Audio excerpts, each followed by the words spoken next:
What are you saying? Or you can rephrase it this way.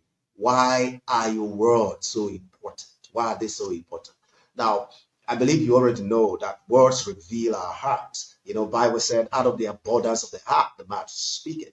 Now, for you to actually know that what reveals your heart is that you can experiment this.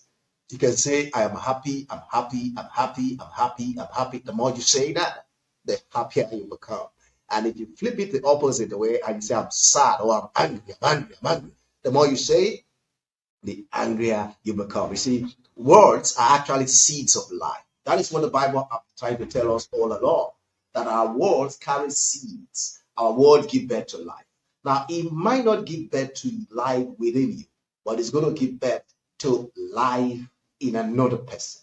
But unconsciously, it gives birth to life within you, and consciously and unconsciously as well, it gives birth to life in another person. In other words, your words are like the two, what I call the double-edged sword. It cuts you and cuts the other person. So, which means we should be careful the way we speak, right?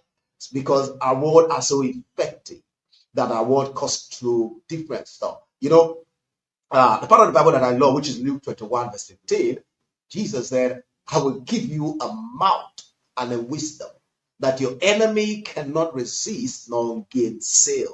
A mouth and a wisdom that your enemy, or anyone for that matter, cannot resist nor gainsay. Now, I asked myself, everybody has a mouth, but he said he will give us a mouth anyway.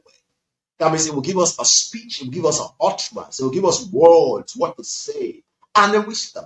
Now, we all have mouth. Do we all have wisdom?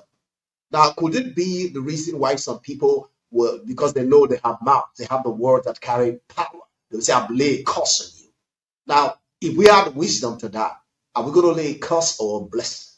Now, this is just to point to the fact that our words are powerful. We utter powerful words. Remember, Jesus said in the book of John, chapter 6, verse 63, he said, the flesh profit nothing, but the spirit gives life. And he said, the word that I speak unto you, they are spirit and they are life. Now, what are you saying with your mouth? Do you know how powerful your words are? Do you know that your words are creating stuff right now? Do you know that your word has already created stuff in people? And they created things in you and have already created this very life you are living right now. They were created by your words. Now, let's do a physical experiment or small exercise just with ourselves right here, right? Because I like us to fleshing out everything we see in the scripture and see how it works in our life. So let's just experiment a little.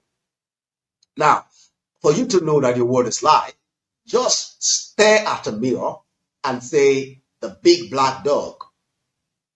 Now, once you're saying that, what are you saying? Your mental cortex, your mind is saying the image of a big black dog. Now, you can say a big, big, big black dog. You can see that your mental cortex is increasing the size of the dog. A big, fiery looking black dog. Oh, now your mind is creating what you say.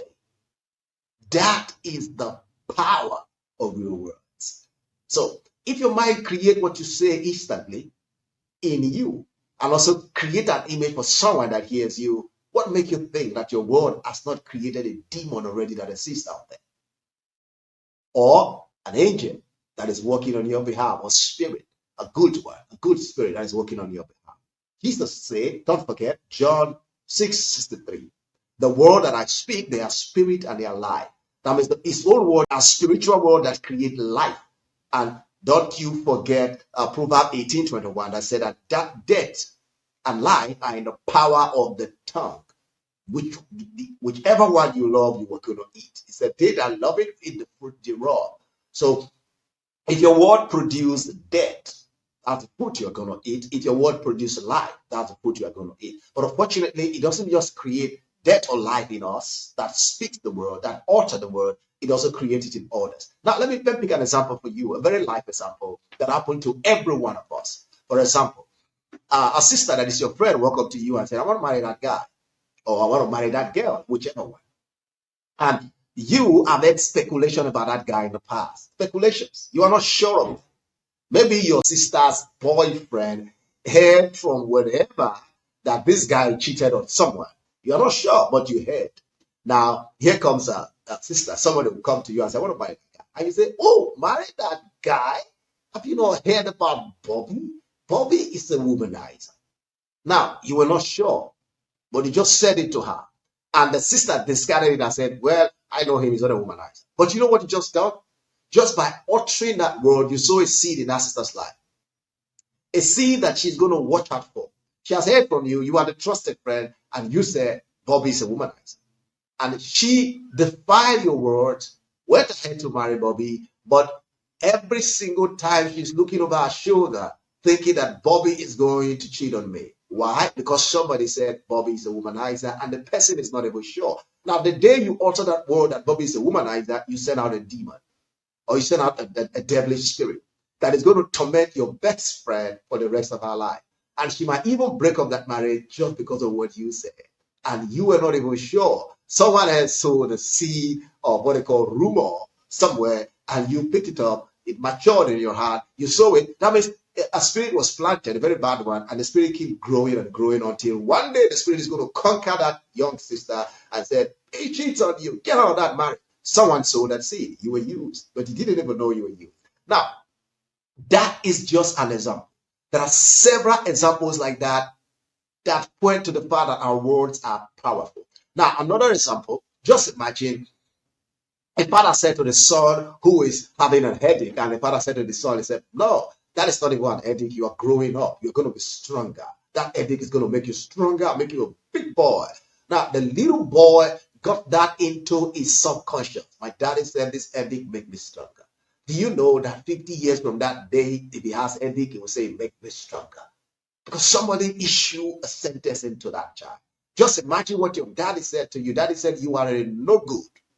And 50 years later, that word is still ringing bell in your ears. You are no good.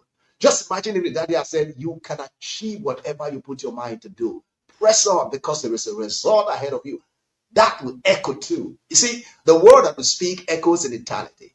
And the good news or the bad news is that it doesn't just affect us, it affects our hearers. So what should you do? Should you mind what you say, or should you just keep talking just as you have been talking?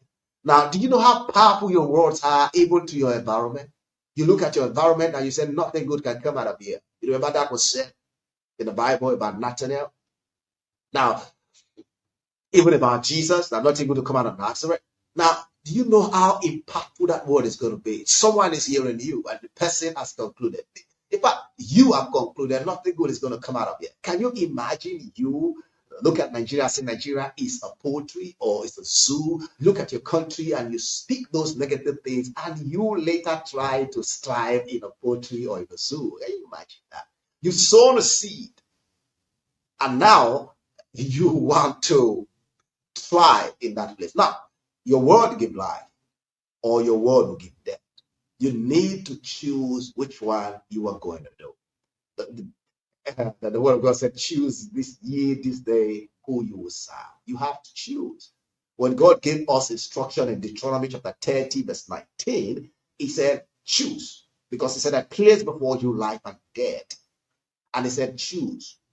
But he was so merciful and so kind that he chose for us. I mean, he recommended for us what to choose. He said,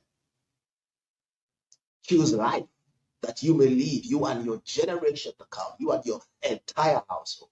So what am I saying? Mind what you say. What are you saying to that situation right now? Maybe it is so frustrating that you feel like opening your mouth and expressing your emotion. Because from the very beginning, we said that speaking or words are actually an expression of our feelings, right? Because when you choose to say, I'm angry, it comes out like that. And when you, whatever you say becomes the state of your mind, and most of the time you speak the state of your mind, it becomes a circle that perpetuates itself. So you speak the state of your mind, it becomes the state of your mind, a higher state of your mind. You speak it again, become a higher state of your mind. So why not pause yourself?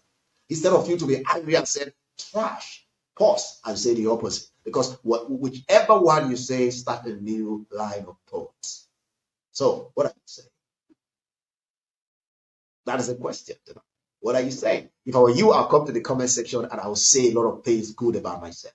I will say I am prosperous. I will say I am healed. I will say I am rich. I will say I am wise. I will say I speak the right thing. I will say I show up at the right time, at the right place with the right people. I will say my business prosper. I will say my business carry the seeds of life. I will say whatever I touch, bring out gold, bring out good substance. I will say I meet with good people, I connect with good people, and my business is bringing financial result and prosperity my way. I will speak life to myself and to everybody around me. How about you? That's what I'll do.